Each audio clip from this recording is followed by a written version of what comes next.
Hello, everybody. Welcome back to the X Factor Safety Podcast live stream Tuesday fireside chat. How's everybody doing this afternoon, this evening? Um, over in the West Coast, it's still the afternoon.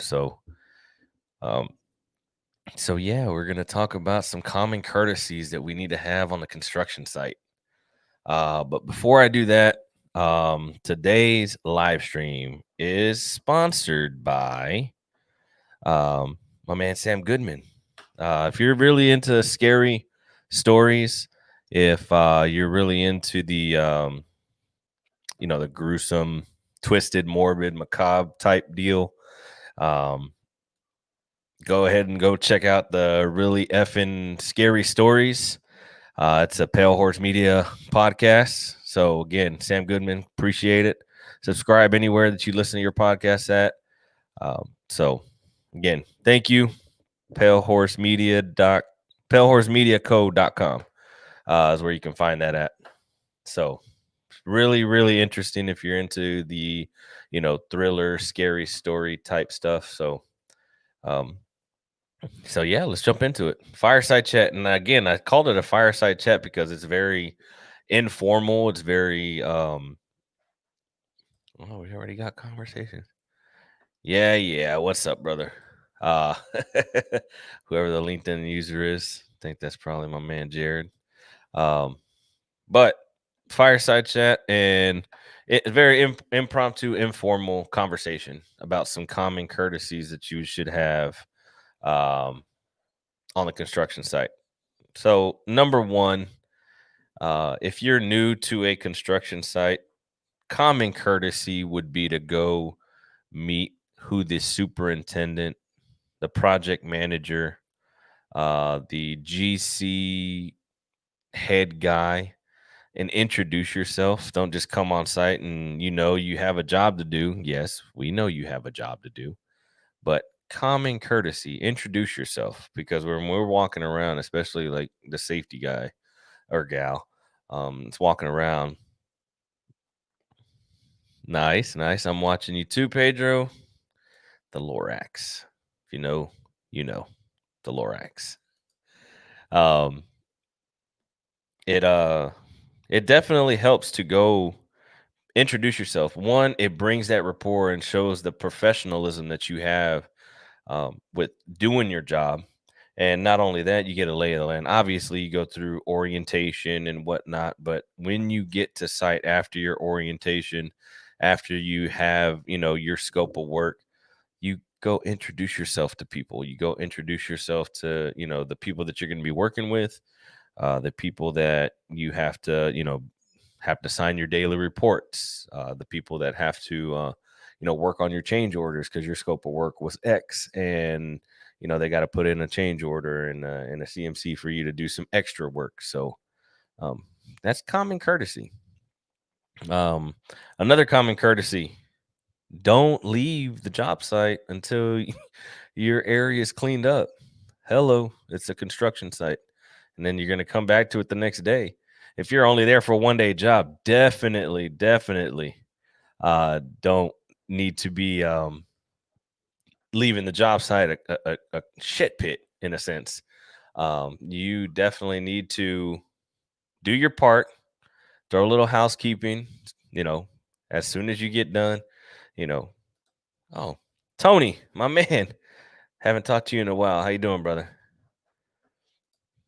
Um, yeah, housekeeping. That's a big part of what's going on. Um, my man Tim Keaton from Buffalo. Oh man, you're in Buffalo. Awesome. Buffalo's a good place. Good old Tonawanda. Hope you hit Sophia's up. That'll be great. But yeah, housekeeping. Not only that, another common courtesy. Okay. If you have some type of break trailer, tent, and you go eat there and you take your breaks there, clean up after yourselves, guys. It's so important. And there's some big job sites that have a cleaning crew. There's some smaller job sites where we don't, you don't have that luxury, but still at the same time, whether you have a cleaning crew or not, you shouldn't be leaving all your crap everywhere.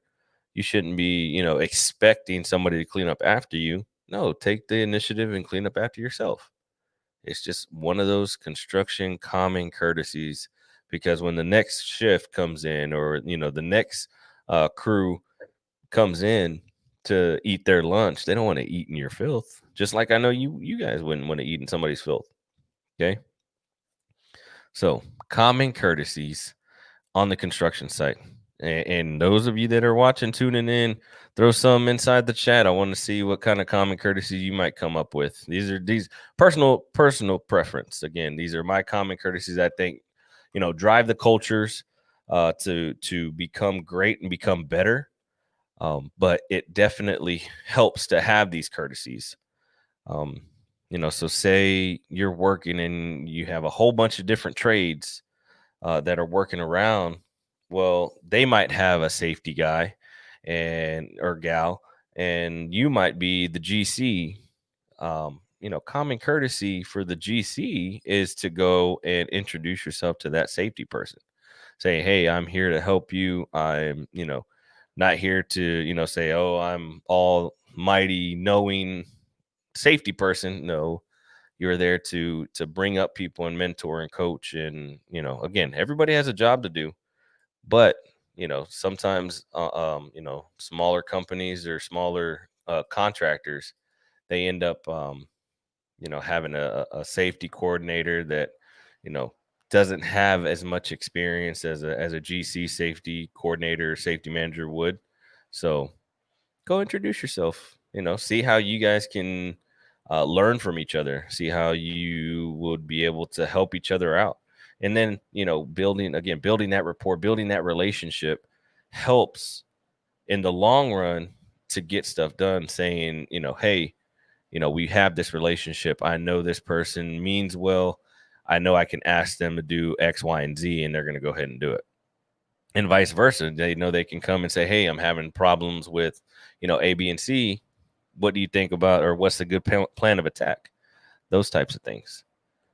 I'm always looking to meet people, especially on the job site. LinkedIn user says, if you are sub and you're doing something hazardous, make contact with those around you from other trades and make them aware. Amen. That is a big portion. If you know that you're fixing to have a critical lift, you have a crane coming in, you're fixing to fly steel, you have to, common courtesy, let everybody know around you, hey, guess what? This is, our plan for today.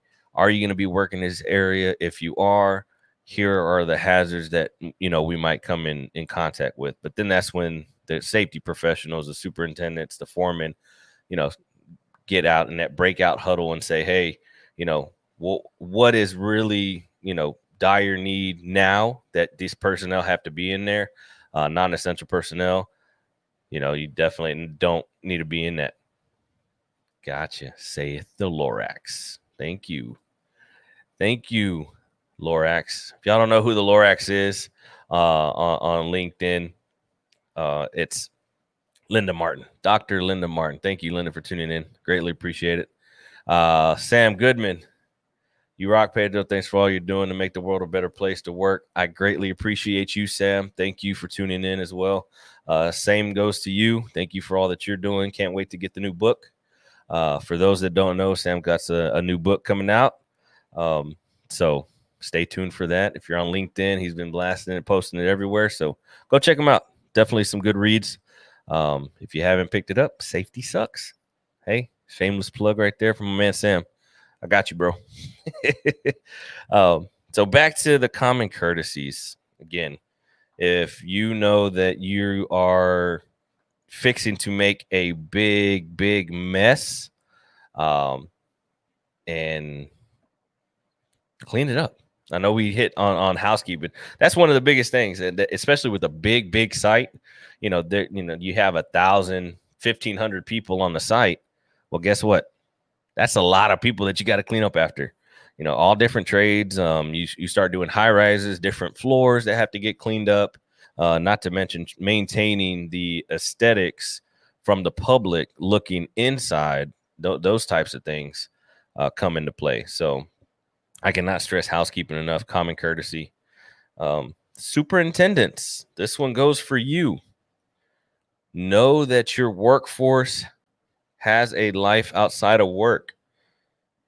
So, and trust me, I totally get working the hours and getting the productivity, get the job done. I totally get it. I am a workaholic. I know what that means, but, but, and we kind of talked about this the other day about burnout. If they work in too many hours, they feel overloaded. Guess what? They're gonna not produce as much as you would like them to. So take that into consideration. Project managers, get if you can, if it's feasible, if the budget is there for you to be able to put a second shift or rotate people in and out, especially those that are out of town. That's a big struggle that some people have, being out of town and then getting burnt out. um but I know we weren't talking about getting burnt out. But again, that's how you change a culture. That's how you change, from not having good productivity to having great productivity, and completing early or finishing, your project early, is by listening to the small things and doing the small things that go, um, that go a long way. Thank you, Tony. Greatly appreciate it. Good show. I do it for you. I do it for everybody. Again, like Sam said, and we're just trying to make this world a better place. It's we have one world, we only have one life to live, so why not make the best of it, and try to put our best foot forward and bring people up and not beat people down. So much negativity out there in the world. Just shine some light on some good things, and it helps to have people like Tony and Sam and all the other safety professionals that are out there that are grinding really hard to be successful. And hats off to you guys. I greatly appreciate it, and gals. So, like I was saying, common courtesies, it is very important for a superintendent, project manager to know that your greatest asset are your workers.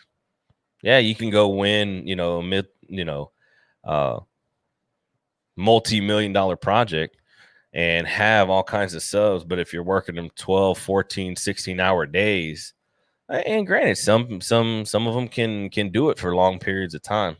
I know that I was able, and I'm still able to do it, but again, it takes a toll on the body, it takes a toll on the mind, and again, you're not going to be that productive. Aaron, my man, keep up the great work. Thank you. Um, so, what's another common courtesy that you would find on a construction site? Okay, common courtesy when engineers from the office are coming to job sites to look at what's going on. Guess what? Common courtesy. Hey, pick up the phone. Superintendent, foreman, I need you to know that I'm coming on site. Okay, great. That was a common courtesy. I know that an engineer is coming on site, not just showing up and, doesn't know the lay of the land, doesn't know what's going on, and is just wanting to, head straight in there. It definitely is a good courtesy to call ahead of time. I like this fireside chat. Lots of good pros watching you tonight. Thank you. Thank you. Pat Welsh tuning in. Many confuse being essential with being required to sacrifice family, personal life, or else you're failing the company. Yes. And again, learning what is essential. Being essential does not mean you have to sacrifice those things that are very dear to you that keep you sane throughout, the work schedule, family, personal life, stuff outside of work.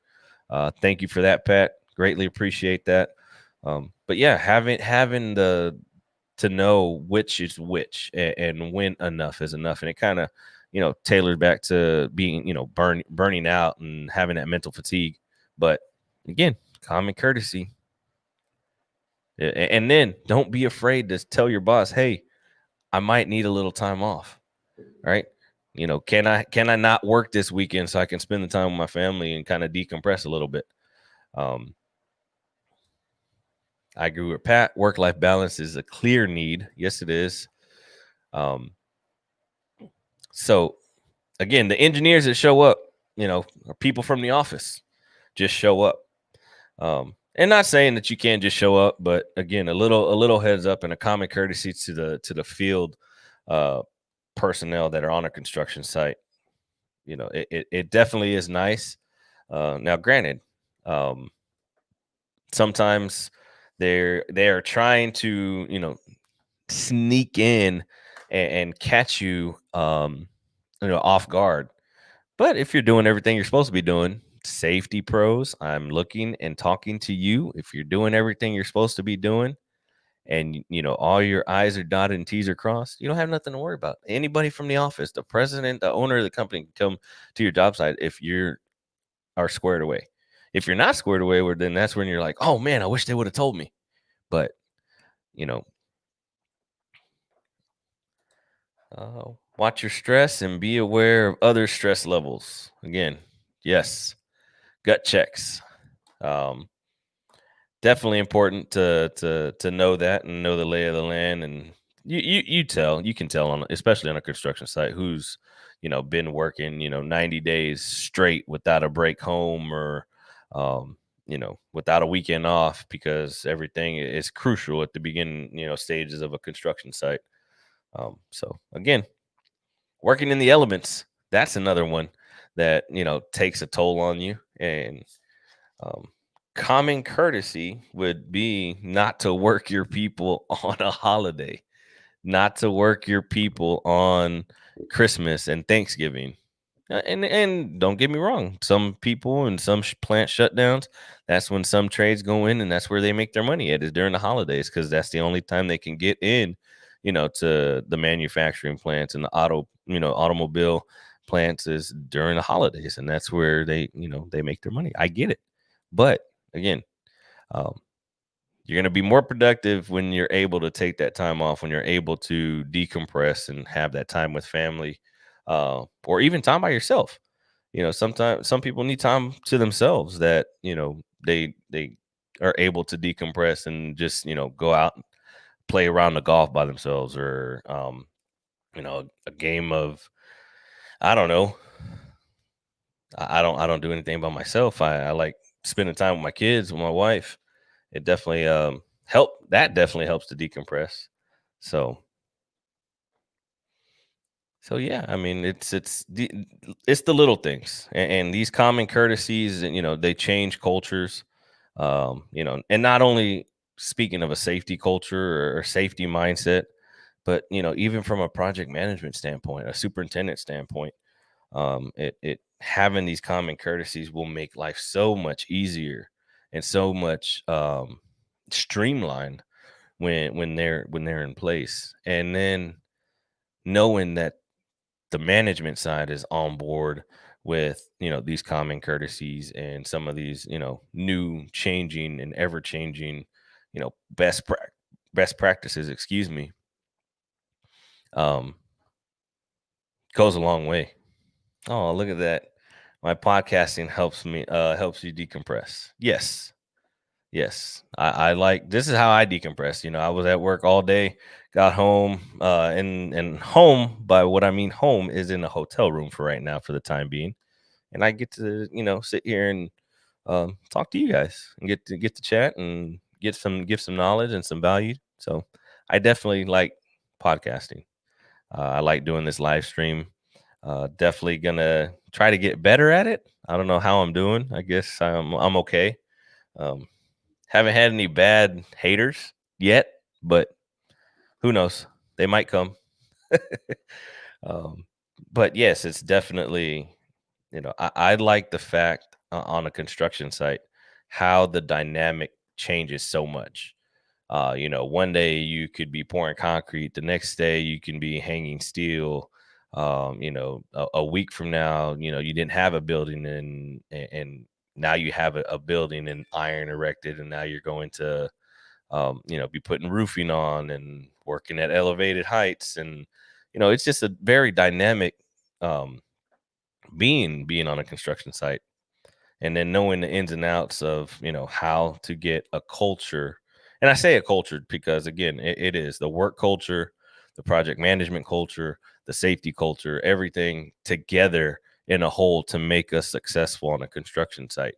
And if you pull away each layer and try to figure out each layer by itself, it's kind of hard because again, you get pulled in so many directions on a construction site that you're not going to be able to, just, hey, I need to figure out the management portion of it, or I need to figure out what the safety is doing today. No, you do that all in the whole, and all the interactions happen throughout the entire day. Um, so, so yeah, I mean, it's great being a safety professional right now in the construction site.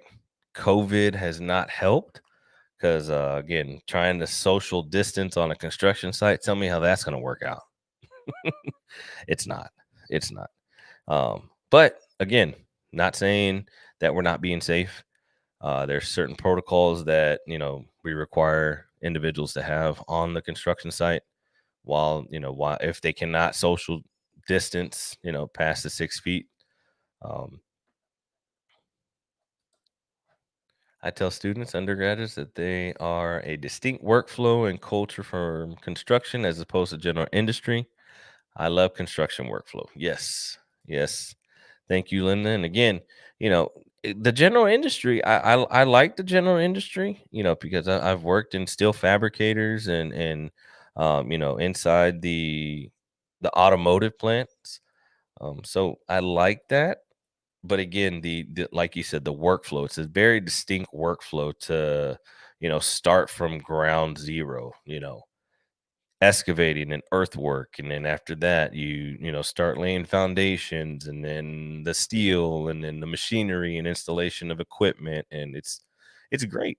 In a general industry, don't get me wrong, don't knock it. I love it. I love both sides, because both sides, if you're a safety professional, you know that anything that's not in the construction manual comes from the general industry manual. So again, they all play a part together. General industry, I like it because um again, working from the steel fabricators, I like understanding the different facets of what goes to a construction site. So working at a steel fabrication shop, you see all these big node structures, big columns, big trusses that end up going into these big high rises and into the, bridges, some of the big box girders that get made and have to go into um, the bridges. So again, general industry, it's nice as well. But again, very distinct workflows, like Linda was saying, and I'm glad that she tells her students, the undergraduates, about them. And then, as a new professional in the construction realm, you can learn so much if you pay attention and have humility for learning from the trades. That is correct. The best way to learn, being new to a construction site, and you want to learn how to do certain things, learn from the trades. A lot of times, and a good mentor told me the best way to figure out how to do something quick and easy, and it's finding the laziest person in the trade. And what I mean by lazy is the guy that's taking his time, the one that is really slow rolling it, because he's not going to break a sweat. He's not going to overexert himself, and he's going to figure out a good way to do a certain thing. And you learn that type of, those types of things, and butt them up to how you learn safety. And not saying to be lazy with safety, by no means. No, that's not what I'm saying. But what I'm saying is finding a way to streamline it to where, one, you're not, stressing yourself out. Two, that you're able to um, effectively and efficiently complete your safety program, or be a good mentor in that way. Um, but yeah, it's definitely learning from the trades. When you go to a construction site, you have plumbers, you have electricians, you have concrete masons, you have IT guys when they're starting to put stuff in there. You have your fire protection, um, all kinds of different trades that you can learn from, and they all do different things. Learning from electricians, it's very interesting. One, because I'm partially colorblind, I couldn't be an electrician even if I wanted to. Um, terminating those wires and they're all color coded. Yeah, no, I would end up shocking myself or missing up a breaker box or something. So yeah, no, but it's interesting how they put certain things together, their boxes, and terminate the lines to their terminals and do even the low voltage stuff, which then goes for all the computers and some of the computing that happens. It's very interesting. I like it. Right now, on the site that I'm on, it's lots of earthwork that's going on. So again, learning what the compaction levels have to be for certain locations, and um, you know, the difference between, regular fill and select granular, pre-engineered fill, those types of things that I'm learning, which then I can take on to the next site and I'll have a better view of how to help somebody understand that. Um, training, training is a good one. Common courtesy. Make sure that you have all your training documents. If you're new to the site and you're going to have man lifts, fork trucks, you're going to be up at heights, and make sure everybody's trained up. And that's a common courtesy that you should have coming onto a construction site. Make sure all your personnel are trained properly, um, with the right credentials. Obviously having the right licenses or the right certifications to operate a crane, operate a man lift, operate a fork truck. It goes a long way, and then it shows the professionalism. Again, I circle back to that, and the professionalism of you being able to come onto the site, being squared away, and then taking pride in what you're doing and pride in your work. So, excuse me.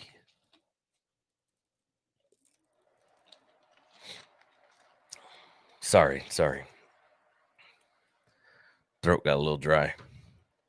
Um, but no, I mean, and it's great. All you guys that have commented, I greatly appreciate you for tuning in. If you're just tuning in, just getting here, we have been talking about the common courtesies that should be on a construction site. So it definitely helps to have some courtesies. Some, again, you're on a site, you have a job to do. We know that you have a job to do. You know that we have a job to do, and we're going to figure this out together. We're going to make sure that everybody is successful. We're going to make sure that everybody goes home the way they come in. Um, I was talking to a colleague of mine. Y'all know him, Jared Tomasi. He's been on the show, and um, we were talking and discussing some things, and kind of, which is kind of what brought this about, this little fireside chat. But what could make a construction worker's life easier or better, um, if especially them being away, being a road warrior in a sense? What would make them, their jobs a little easier, their stress level a little less? um and we were discussing a couple of things that could possibly end up being things that the big construction companies think about, like having in a sense, grocery pickup. You put in your order first thing in the morning. You're going to be working a 12-hour day. And after 12, 14 hours, you don't want to go to the grocery store. You're tired. You're going to pick up a burger or something. Well, you put in a grocery list of some sort, and it's sitting there in the tent waiting for you to come pick up your groceries. And um, laundry service, you're working 7 days a week. Sometimes you don't got time to do laundry. You got to stay up all hours of the night, especially being in hotels. I know you have to, or you're trying to find a washateria or laundromat. So yeah, having a laundry service to where you'll be able to come and bring your bag of laundry and it gets done. And again, these are certain things that we were thinking out loud and talking and thinking out loud, but it would be those types of things that go a long way with a workforce that know that, that cares about them, that they would end up saying, hey, you know what? This company really does care about me. They care about what we're doing. They care about, the productivity level. So it definitely will come, and we're going to be talking about it some more. We're going to dive in deep with a couple of other things. So stay tuned for that. I'll have him live with me. So yeah, that's all I got for this evening. I hope everybody has a great evening. Again, got some new episodes. If you're seeing me on LinkedIn, there's an episode dropping with Matthew Marino from Hero Wear. Go check that out tomorrow. That drops tomorrow. Also working on a couple of things behind the scenes with getting some actual merchandise out there, some X Factor safety swag. And some neck gaiters and some of the other things. So stay tuned for that. I'll be posting that out here shortly. But again, thank you for tuning in. I love you guys. I greatly appreciate it. So before I go, I got to ask yourself one question. What is your X factor? Till next time. See you later.